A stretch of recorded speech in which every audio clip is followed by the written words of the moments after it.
Shamala Hamala, this is Sarah from Idaho, calling from the road. I do home health and I go see patients on the road.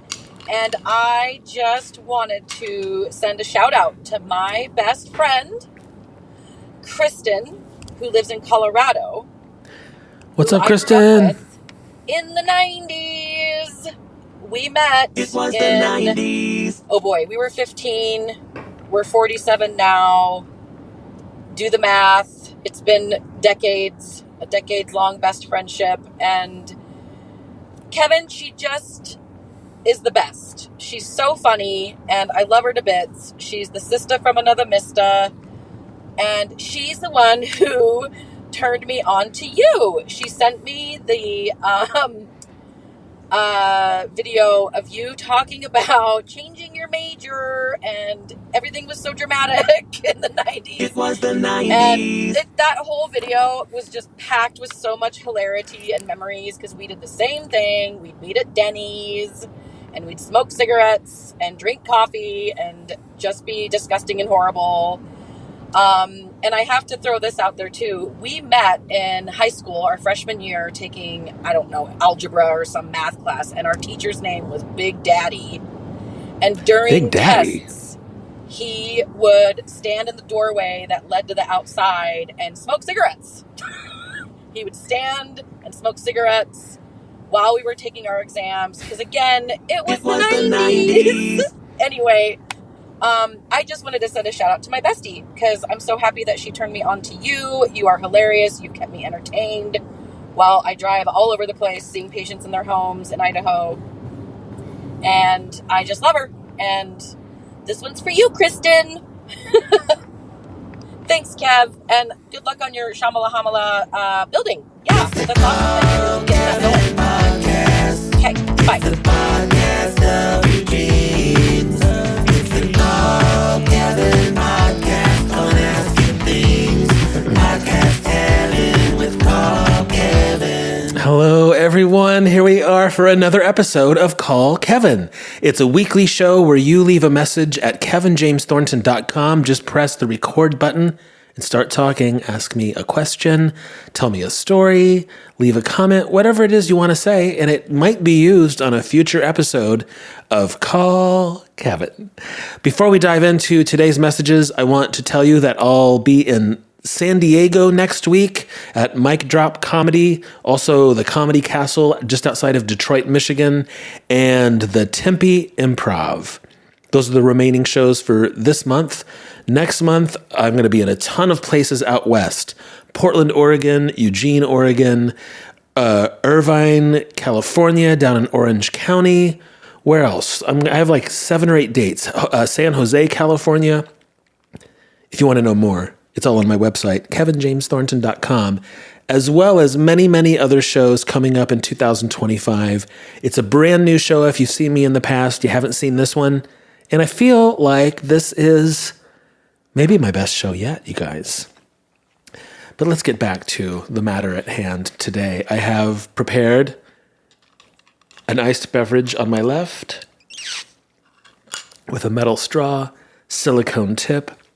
I'm drinking okay, so I've been on this kick with Bubbly Burst, which is a sparkling, they advertise it as a sparkling water, but it's really, it's got sweetness to it. It's sweet and fruity, and I feel like, just like Bubbly or LaCroix, those are the gateway drink to Bubbly Burst. Because now I'm like, wait, am I drinking a diet soda? Because I don't touch that stuff. I don't drink anything like that. But now I'm regularly drinking Bubbly Burst because they're so delicious and refreshing. But is it a diet soda? I haven't really read the ingredients. Anyway, this is, actually, I'm lying. This is not a Bubbly Burst. It is next to the Bubbly Burst in the grocery store aisle. This is a sparkling ice. And this is, because the flavor was like peach Bellini or something. It's okay. It's not as good as Bubbly Burst. On my right hand, I have a hot, milky coffee beverage that I prepared in my espresso machine downstairs just before the show. Yes, that's delicious. It's the right back and forth that I'm looking for. You guys, let's dive into our first call. Kevin. What's up? I didn't know I could leave you a message. You can. So, I work at a museum, and How do you awkwardly work at a in museum? case you use this somewhere, I'll be vague on the details.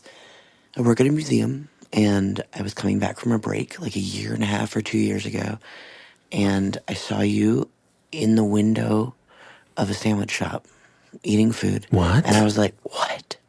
And I was sitting outside eating like a hot dog or something.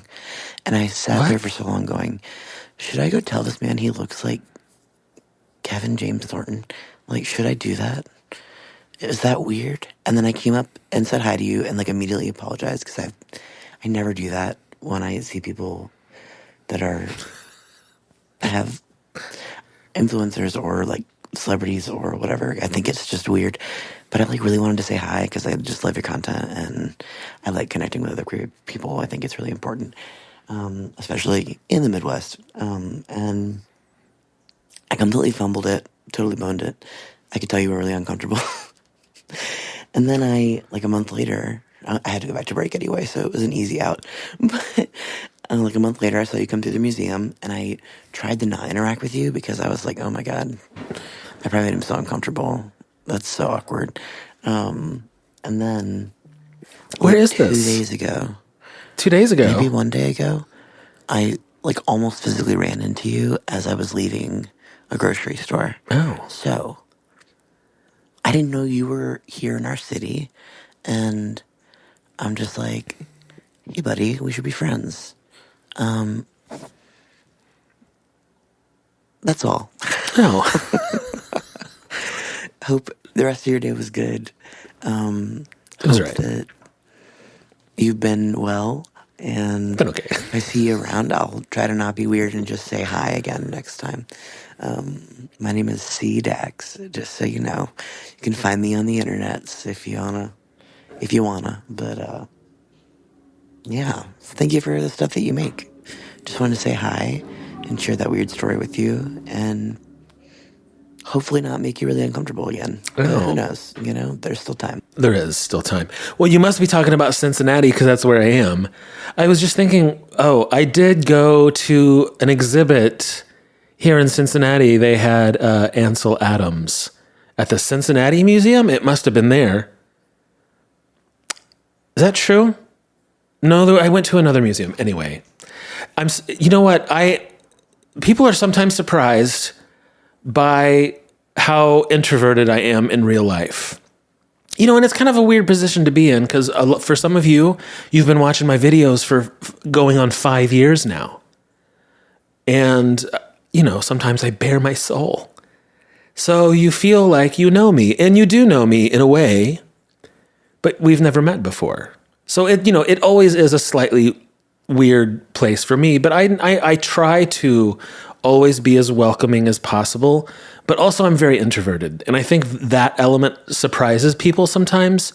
It makes them think I'm maybe just not what you expected in real life. And that comes off as awkward. And really, I'm just being myself, which is awkward. Always feel free to say hi to me in public. But also be prepared that I might be a more shy creature than you had thought I would be. Hey, Kevin. Hey. My name's Art Stockton, and I am from Morganfield, Kentucky. But when I knew you, me and my friends lived in Henderson, Kentucky, and we were going to Evansville to hang out with all the cool kids, and you were one of them. What's happening on the show? I think you may remember us because we really had a lot of good times together. It was me and my friends Brandon and Misty and my friend Shyla, and you and I and Shyla went out to like a Denny's and drank coffee and smoked cigarettes. Yes, and that's all I did. You would play in gigs in like all the all ages places around town in Evansville. And I just distinctly remember a time that you and me and Shyla were hanging out. And I loved Shyla. She was one of my dearest friends. Oh my God. And I should have been trying to date her, but I was too stupid to at the time. And I just remember we were hanging out, the three of us, and you just said to me, "So you two aren't dating?" And all I could think was we were both so infatuated with you because we both thought you were cool and interesting and weird. Were you dating me? And funny and silly, and we both loved it. And the truth of the matter is I should have been dating Shyla at the time, but Or me. I wasn't that smart. So I hope that you remember this, and got mad love for you, brother. I love what you're doing, and keep it up. And maybe I'll get a chance to hang with you at one of your shows or something. If you ever play Nashville or that area again soon, then I will try and get there. Love you, buddy. Bye. Wow, I do remember Art and Shyla. Yes, I remember. I've not thought about these two people in a long ass time. I mean, most of you know that was a weird era of my life, and oddly, obviously I have super sharp, specific memory of that era. But once in a while, something happens and I'm like, oh yeah, I totally forgot about that or those people. Art and Shyla, that's the story I thought you were going to tell. Ladies and gentlemen, so Art and Shyla were two people that I feel like I met them at Denny's, but maybe it was somewhere else. But we hung out at Denny's a lot. That was my main hangout spot, most of you know. But Art and Shyla were kind of two weirdos. They weren't in like the normal circle. They weren't in my church circle. They were just like fun Denny's people. But the story I thought Art was about to tell just now is the end of that era is Shyla decided to become a Mormon. And that is not even something people did in Evansville in 1991 or whenever that was, early 90s. Shyla decided to become Mormon, and me and Art went to her Mormon induction or whatever they called it, where they I think they baptized her maybe. Do Mormons do that? And I remember me and Art were like hanging out in the back while Shyla became a Mormon. And then I feel like that's the last time I ever saw either of those two people. Well, what happened to Shyla? When I was in high school, the only neighborhood school What if this in is my Shyla? community happened to be a Catholic school. I was raised Christian but not Catholic, but my parents thought it would be a good fit anyways because supposedly they had rigorous academics. So I went to this school. Nobody liked me. I had one friend who we just stuck together for the entirety of the year. And around Halloween time, we had somebody come to talk to us who was not only a priest, but a self-proclaimed exorcist. So he had claimed that he had performed multiple exorcisms and saved people from demons. I think they had him come because it was around Halloween and they didn't want us playing with Ouija boards or doing scary stuff during Halloween time. So we go and have this conference inside of our school chapel, and we're all listening to this exorcist talk about his life, his career, all of this bullshit that he's supposedly done.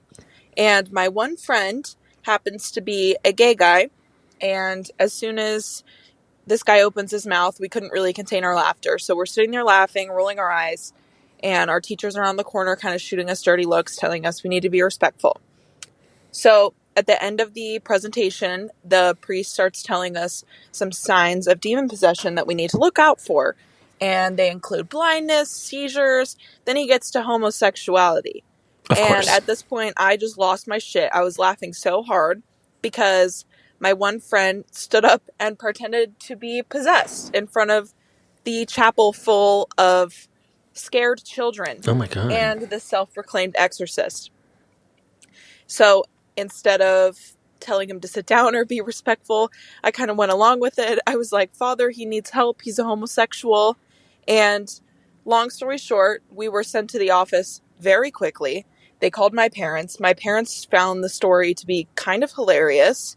And that's when my parents and I decided it was probably better for me to leave that school because I obviously don't align with those beliefs.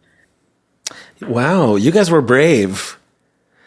That would have been so scary for me. So a different dynamic for me, like if you think of my story where I talk about speaking in tongues and saying Shamala Hamala, a lot of my stories, I think sometimes people perceive it as like, why did you go along with it if you didn't believe it?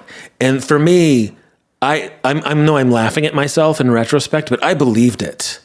I wasn't like pretending to speak in tongues as like a joke on the church. Like I was for real. Not like the heathen who just left this call pretending to be possessed. I meant it. I think here's one new little segment I'm going to do. And I wasn't planning on doing this, but at some point I must have mentioned my P.O. Box address because I don't check my P.O. Box super often, but I walked by there the other day and there were little things in my P.O. Box from you guys.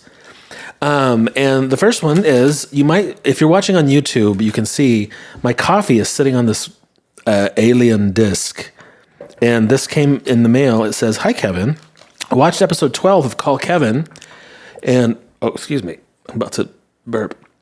And noticed that your hot, frothy milk beverage had gotten cooler as the episode went on. I decided to send you this, so no more cold, frothy milk beverages. Shamala Hamala from Heidi." Heidi sent me this little coffee warmer for my desk during the show to keep my coffee nice and warm. That was very thoughtful, Heidi. Thank you. Oh my God, scalding hot. I also got this cute postcard. Oh shit, I just knocked my coffee over. I'll show you this on, my camera, there we go. This was a postcard from Ingrid. It says, "Hello, greetings from Miami. I figured since I mentioned the postcards, I don't know what this is referring to. I'd send you one as a little hello. Shamala Hamala and keep kicking ass." From Ingrid. Thank you so much. It's a beautiful little postcard. It's got lots of rainbow colored stamps on it. And then we also have a bunch of cats here. Let's have a look at that on YouTube if you're watching. This says, "Hi, Kevin. My favorite thing to do is put joy into the world via postcards. And I've gotten such joy from you and your posts and comedy that I thought I'd send a little back. True joy comes from living a life that aligns with your soul." That was a quote from Unknown. And that is from, the name is kind of covered up. The post office ruined the name. I can't read it. It's super cute, though, with some stickers on the back. Nice. Can you see that on YouTube? Thank you so much. If you would like to send me something in the mail, my P.O. Box it's very simple. It's P.O. Box 4, Cincinnati, Ohio, 45201. That's it. Box 4, Cincinnati, 45201. Maybe I'll keep doing that. I'll do a little show and tell of what I got in the mail. Oh, that rhymed. Show and tell from what I got in the mail. That's the name of the segment. Show and tell. I'll shout those out on a future episode. Oh, my nose is so itchy right now. Ugh. Okay. What's happening here? If you need help, hang up and then dial your operator. Thank you. When I was 20, I got hired on the spot for a receptionist job at a spa. And the first red flag should have been right when I walked in there. Before I even opened my mouth, they hired me because the manager thought I looked like Taylor Swift. So the next day I go in for my first day. The manager's not there. There's this very nice girl training me. And she's showing me around and she's showing me the laundry room. And we don't have customers for like 2 hours. So we're just sitting there and she's explaining things to me. And I thought, this is going to be a great easy job. I just fold towels, clean the rooms, spray the nice eucalyptus spray, and answer the phone. Fast forward, our first customer comes in, and she's kind of walking like she's got a little bit of a limp. And, she had a garment on her leg that looked like maybe she had just had a surgery, but I didn't want to pry, so we get her into her room. She's doing her treatment. She's doing a red light therapy. And the girl training me says, okay, the light's off. Are you ready to go help her? And I say, what do you mean? Like, do I need to press a button? What do I need to do? And she said, no, you have to go flip her over because she just had a BBL and she's doing her BBL red light treatment. And this is part of your job. And I'm like, oh my God, I don't know if I'm not trained for this. I don't know what to do. I'm not medically trained. I go into her treatment room. This woman is completely naked. Keep in mind, she's probably over 300 pounds.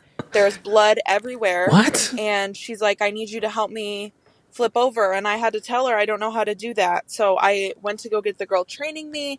She showed me how to do it. She was super grumpy about it. And she's like, this is part of your job. This is where people go after they've had surgery. So there's going to be blood. You can't be grossed out. Ew. Nobody told me that. I thought that I was going to be answering the phone and scheduling facials. So when I had to help flip over a 300 How is this pound naked legal? woman, that's when I decided it was better to leave. I feel like if there's blood, that seems like that was this some sort of underground spa? Like some sort of money laundering scenario? It seems like if there's just like blood, that can't be real or legal or what? Kevin, my name is Camille. I'm from Camille. Iowa. And I'm just leaving this message because I wanted to share with you how much joy your content has brought to my life and how much a lot of the things you speak about resonate with me as both someone who was raised very religious and someone who identifies as queer. I wholeheartedly appreciate the way you have brought humor to some of our lived experiences that that we struggle with. And I love you so much. I love what you do. Please don't stop doing it. I will follow you on any platform you go to. Oh, thank you. Again, my name's Camille. Just a little mom of 3 in Iowa, reaching out to say thank you. Oh, thank you. If you'd like to make a call, please hang up and try again. Oh, Hi, Kevin. hi.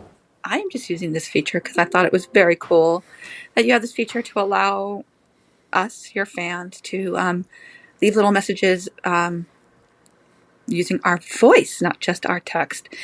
I just want to say thank you. I will try to follow you anywhere I can find you, and I did just sign up for your email newsletter. Thank you so much. Hey, Kevin, longtime follower, first-time caller. I wanted to share with you a story from my fundamentalist church group from the 90s. It was the 90s. So anyhow, I was this young autistic child, and I knew that cursing was bad. There were bad words that we didn't say because they were bad. But we also sang hymns. And there was this one particular hymn that we would sing, and the words went like this. The love of God is greater far than tongue or pen can ever tell.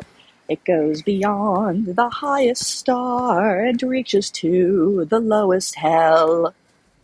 And that was a problem, because hell was a curse word. And it was not a thing we said because it was bad, because bad words are bad.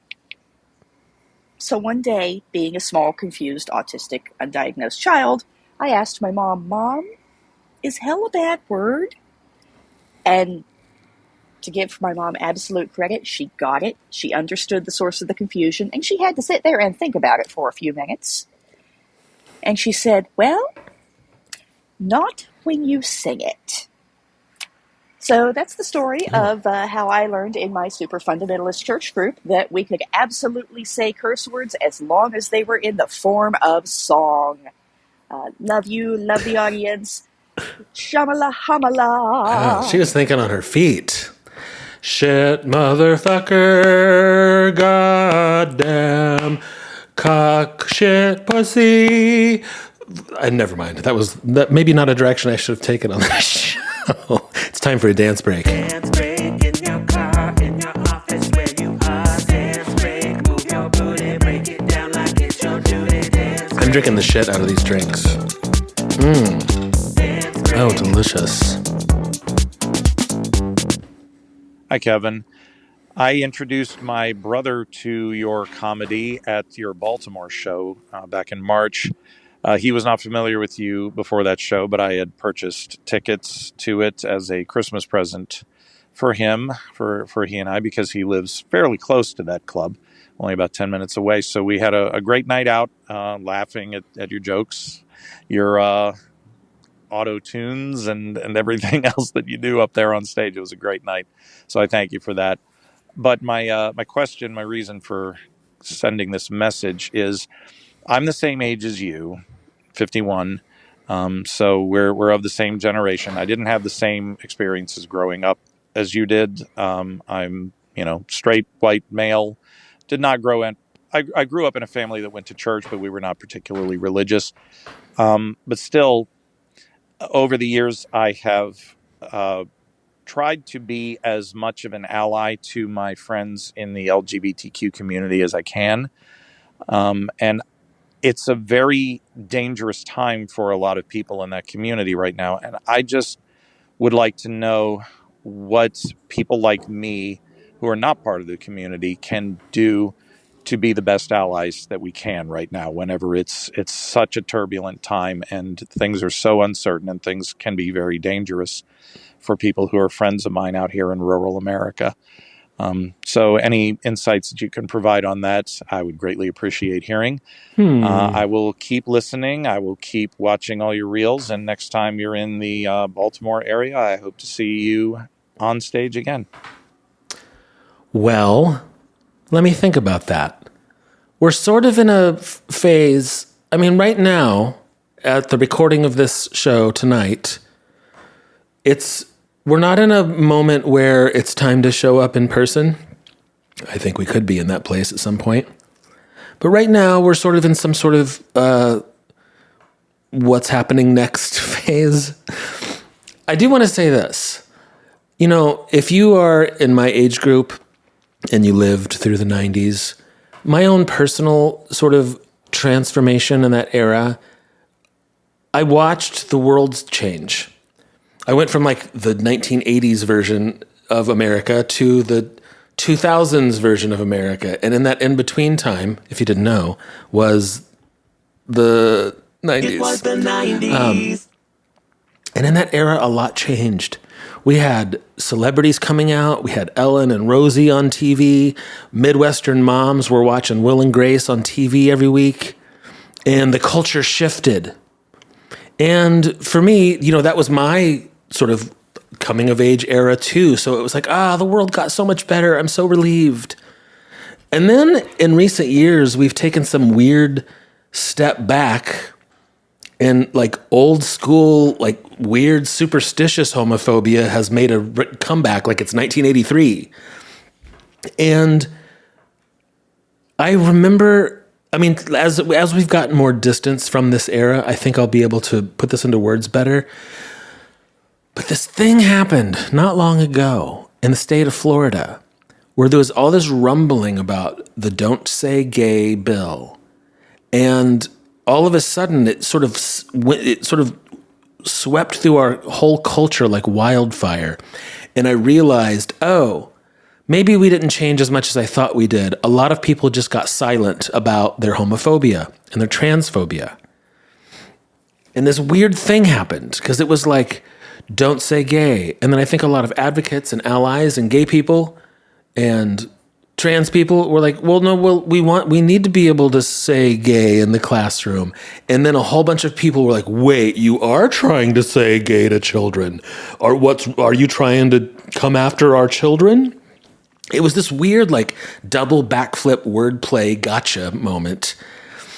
And for myself, and I think I don't know what's going on in the classrooms, but I would imagine we've got sympathetic teachers who are like, if there are children in my class who are struggling silently, I want them to know they are safe and accepted. So I'm going to put up this flag to let them know that they're safe. And I'm going to use language to let them know that they're safe. I think that's the sincere motivation. For me, I remember being a kid and being afraid and feeling alone. And so if I were to want to say anything to children, it would be the same thing of I remember how it was for me, and I would love to make it a little easier for kids like me. That's all. But if you are holding on to some homophobic ideals, you can see it from a different place of like, they are trying to bring it in the classroom. They are trying to talk to children. Why is that? And I remember seeing Marjorie Taylor Greene in that interview she did, this is a couple of years ago, where she equated, once again, this is such old school homophobia, gay people to pedophiles. Because in her words, gay people sexualize children just like pedophiles. And if you see gay people as just this, sex fiends who can't stop thinking about pee-pees, then I guess that is something you'd want to keep from your kids. But that's not what a gay person is. We're not cartoon characters. I wish we could use a different word other than sexuality, because it has the word sex in it. So it makes some people's brains go straight to the pee-pee place. Am I making any sense here at all? I think what I want to say to this caller is we're in such a cluster F of ideas and culture war and people not understanding who gay people are, not knowing anything about trans people and only hearing lies and myths and coming to their own conclusions that aren't based in reality. We're just we're in this era, it's such an era of misinformation. So what I would say to you in this moment where, of like what's happening next, I would encourage you, allies, to watch some gay movies. To walk in another person's shoes or stilettos and just sort of ponder what it's like to live a life that is not the one you're living. That'll make you a better ally, to understand us better. And there's so many movies out there that you could watch. If you're going to decide to watch something on the couch, look up best queer movies or something and watch even something just for entertainment. A movie like Burning in Paris is Burning, or Pose, or Brokeback Mountain, and just try and empathize with us a little deeper. Because when you're faced with the misinformation, what are they saying in the classroom? Are they coming after kids? If it's not your life, it might leave you tongue-tied. What do you say to that? Maybe they are trying to say stuff in the classroom. It would help if you knew us better, knew us deeper. Watch some gay movies. Yeah. You are listening to the Call Kevin podcast. This is the part of the show where I'm going to drink my sparkling diet soda and then also do our little community shout out thing. Until someday when I have actual sponsors on this show, I'm going to shout out your businesses and your goings on. You can send them to me on Substack, or you can email them to me at... Is that what I want? Sure. Oh, actually use my Shamalahamala address, info@shamalahamala.com. And I'll shout out your business. Here we go. Hi, Kevin. My name is Mel, and I'm a composer and multi-era, multi-instrumentalist who loves to write new music for historical instruments, as well as play music from many time periods and countries. I say that I like to travel through time by way of the music I play and write. I would love for you to shout out my Patreon. It's patreon.com/composer Fritz Hugh US. No, I said that wrong. Shouting out long URLs is difficult. It's Composer Fitz, Fitz, Hugh, HUGHUS. Patreon.com, Composer Fitz Hugh US. I write 2 new short pieces each month for my patrons and would love to expand the community which I am building there. Thanks, Kevin. All the best. Mal. Hey there, art enthusiasts. Are your walls as exciting as your uncle's vacation slideshow? Well, it's time to shake things up with Moon Rabbit Press. Since 2010, Chris Charles, a Rochester-based printer, designer, and teacher, has been turning ink and imagination into bold, colorful letterpress prints that make you smile every day. From the sassy Rise and Shine rooster to the vibrant bird series, there's something for every taste. And if you like your art with a side of caffeine, our mugs bring both wit and warmth to your morning routine. Every piece is crafted with passion, humor, and just the right amount of ink-stained fingertips. So don't let your walls suffer in silence. Give them something to brag about. Visit moonrabbitpress.com because there's no excuse for boring walls. And then I got this in the mail also. This is specific to my neighborhood in Cincinnati, but actually most American cities have one of these, and they often take place in the summer. It's called a Fringe Festival. The Cincinnati Fringe Festival is coming up May 30th through June 14th, but I bet there's one in your town. I know during the summer we have Kansas City Fringe, we have Indianapolis, Capitol Fringe in D.C., Philadelphia Fringe. I know New York has one, Hollywood Fringe. They are little mini comedy theater festivals where you can go see an experimental piece, something new. If you like weird stuff or funny stuff, go hang out at a Fringe Festival. It's actually where I got my start doing comedy and storytelling, and actually I got my start at the Cincinnati Fringe Festival. I will actually be in California the entirety of this coming up festival in Cincinnati, but if that sounds like your jam, go see something at the Cincinnati Fringe Festival. You can go to cincyfringe.com for more information. And if you're not in Cincinnati, if you're in some other city, Google your city plus Fringe Festival and see what comes up. And lastly, I would like to take this moment to shout out my little thing. Many of you know I am opening a studio space here in my neighborhood, and I'm calling it Shamala Hamala. And even if you don't live in Cincinnati, you can still experience what I'm doing in the studio because I'm going to do a lot of stuff that will be online as well. It's a weird little art studio space. There's going to be classes and workshops. Probably, it's a small space, but I could probably seat about 40 to 50 people. So there'll be some comedy shows. I'm thinking of, my light just died right in the middle. If you're watching on YouTube, the light just went out. So the last few minutes of the show are going to be dark and moody. I actually am moving in July. I've been casually doing a little fundraiser to raise funds for the space. If it sounds like something you'd be interested in, I'm only accepting small donations. I don't want anyone to give any large amount of money, especially in the era we're in. But if you could spare $5, $10, you can do it at shamalahamala.com. Just press the donate button. I've tried to make it as easy as possible. Of course, I could do it on my own, but with your help and the help of a community coming up around it, I can do it a little faster and maybe better and cooler. A lot of people have been sending me ideas that I love, but every time a new idea enters the chat, it suddenly adds another expense to the table. Recently, someone said that I should do cool little movie nights. Show like a public domain movie like Nosferatu or Metropolis or like those old silent movies. Have a little popcorn machine, set up some chairs. You can come watch an old school movie at Shamala Hamala. I love that idea and I want to do it. But as soon as I started thinking about it, I was like, well, then I need to get a projector. That's another $800.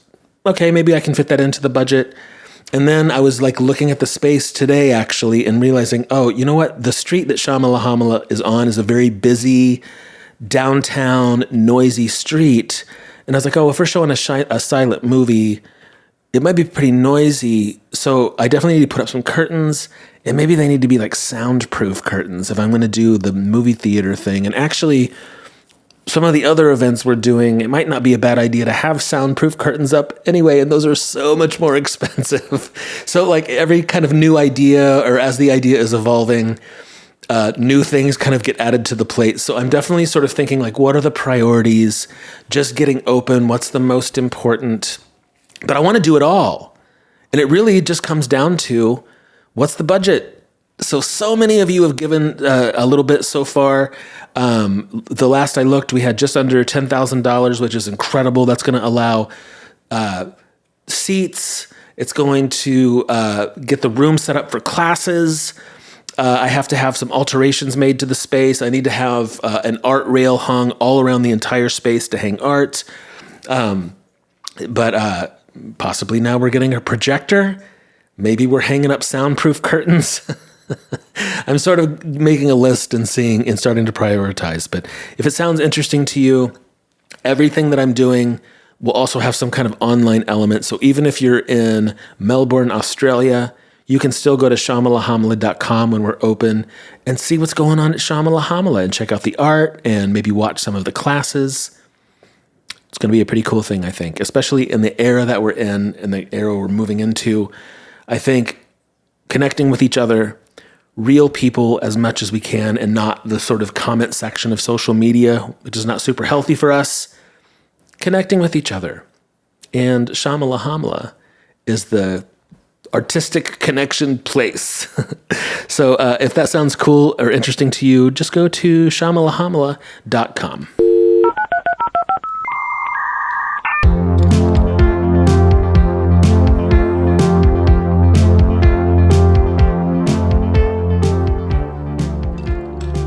Hi, cheers from Argentina. Well, a time when I decided to leave was last year after being in a relationship for 8 years and a half. I realized that it wasn't for me and that I was staying. I don't know why I was staying, but I decided to leave because I realized that he didn't support me. I wanted to leave my job and start a new career, and he gave me a really hard time with that. And among other things that happened during those months, but it was mainly that. So I left and I started my new career, and now I'm about to get my new job.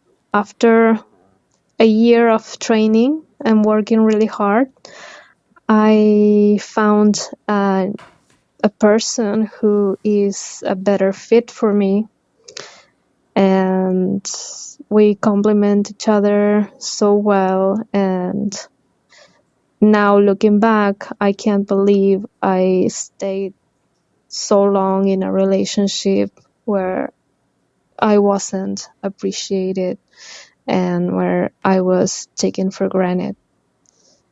So even though it was a really long relationship and I was scared, I was like, I can't stay here all my life. I have to leave now. And so I did. And I think it's important for everyone to realize that when it's time, it's time. If you realize it's not too late. I mean, if you realize that you have to leave, just leave. If it's best for you, then just do it. You don't want to regret this. You go and be happy with whatever makes you happy. How many times have you been in love? For me, how many times have I been in love? Maybe 6 times. I'm 51. I've also been in, maybe 10 relationships. Is that a lot? Some of them were short. And when you're young, it seems monumental and almost impossible to leave. I have, 3 or 4 memories where it was just heart-wrenching. And it seemed like doing the impossible, and to possibly break someone's heart and walk away and change and start over. And then through the years, it doesn't get easier in my experience, but it changes. And some of you know that a couple of years ago, I left the longest relationship I was ever in. It was a decade long. And it was heartbreaking and difficult, but in a different way. And one thing that was different, it did make it easier. It was all the experiences before it of knowing that he was going to be okay and I was going to be okay. And maybe when you're 20, you don't know that yet. You don't know that you're going to be okay. And the thing that seems so giant and heart-wrenching, after some time, and after time has had its way with you, you'll be fine. That person will be a page in your story. And it's sad and bittersweet. And I had that thought again as I was leaving the person that I was with for so long a couple years ago. In August, it will have been 2 years. And I remember walking away with the knowledge of, this person will be another page in my story. And it's so bittersweet because I loved him. And he's a wonderful person. And I wish him nothing but the best. What was my point? And I don't want to say it gets easier as you get older, but it gets different. After dealing with my ex-husband's gambling addiction that turned into a meth addiction, I tried to stay because we're taught you're married and that's a failure and you're supposed to, this little piece of paper is supposed to mean you stick it out through all of it. But it got really scary. It got to where I couldn't sleep. And the last straw was him busting my door down with a freaking sledgehammer. Oh my. And I just thought, I can't, this is insane. I can't raise my kids like this. And I packed up our kids and we moved to a whole nother state where I had a ton of family. And even though it was terrifying, my kids are thriving. I am thriving. Life looks so much different, far more consistency. Life is beautiful, where 5 years ago, I just wanted to die. I wanted it to be over, and I didn't know how to get out. Yeah, there you go. You don't know that you're going to be okay. And I don't know if he was okay. Maybe in this case, it doesn't matter. Do you have any absolute deal breakers? Like that person just said, a meth addiction. I think that would be an absolute deal breaker for me. I think that at this point in my life, some of you may have heard me tell the story about the person I was with for a year in Los Angeles, and he was sort of an out-of-control alcoholic, and I will never do that again. I will never, ever, ever put myself through that again. Even if I loved them and it was hard, I won't do that to myself. And I think something like a bad drug addiction, like a meth addiction, nope, I won't do that to myself. Do you have deal breakers like that? What are they? Go to kevinjamesthornton.com and let me know. My beautiful, strong 33-year-old husband died in December 2023 after a short and shocking bout with cancer. I never saw it coming.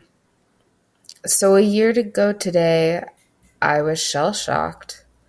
I was picking up incorrectly packaged ashes and deciding on memorial sites and making funeral plans at a stage in my life that none of this was supposed to happen.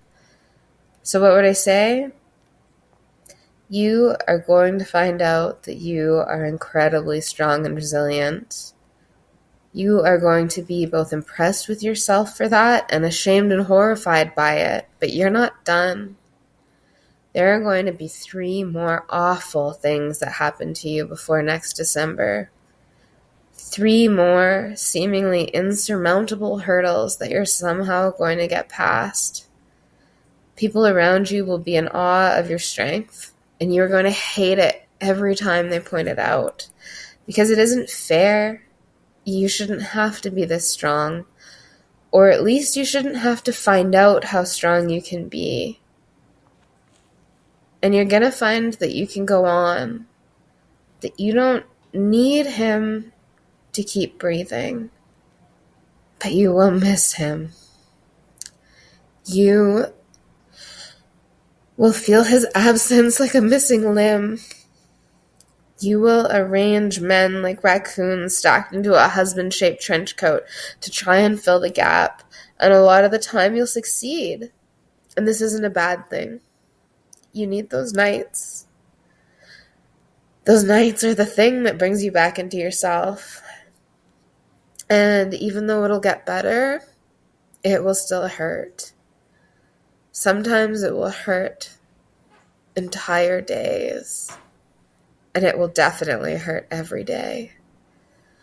And somehow it will feel fresher on the anniversary than it did after a few weeks. You will both cherish and despise the moment you heard his last heartbeat. You will be grateful for the time you had, and also wish your entire life had taken a different path. You may never have a straightforward thought or feeling about your own life ever again. And I think that might just be the way it is. But I also think you'll probably be okay. Thanks for sharing that with us. And thank you guys for hanging out with me this week. Hope you enjoyed it. Hope you have a fantastic week. You're gonna be okay. It was the 90s. Come see my show. It was the 90s. Go check out the Shamala Hamala stuff at shamalahamala.com. And have a great week, you guys. I'll talk to you next time. Bye. It was the 90s.